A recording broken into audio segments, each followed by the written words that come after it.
Hello mga kaangis! Alam nyo ba na ang balat ng lansunis ay maaring magkaroon ng ilang mga benepisyo tulad ng pagpapalayo ng lamok.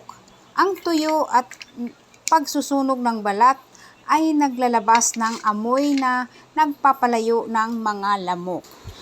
Pampagaling ng diarrhea. Ang balat ay naglalaman ng oleoresin na tumutulong sa paggamot ng diarrhea at mga sintomas nito. Ito ay mayaman din sa polyphenols na may antioxidant na katangian. Ginagamit rin bilang insenso.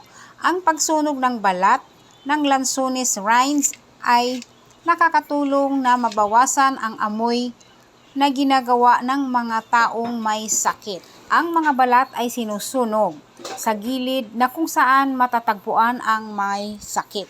Antibacterial rin ito dahil naglalaman ng 5 onoceroid triterpenes na kilala na may antibacterial effect. Ang mga ito ay pinaniwalaang lumalaban sa bakteryum tulad ng C. albicans, P. aeruginosa, at B. subtilis. Maraming salamat sa inyong panunood mga kaangis. Kung nagustuhan nyo ang video, like, follow, and share!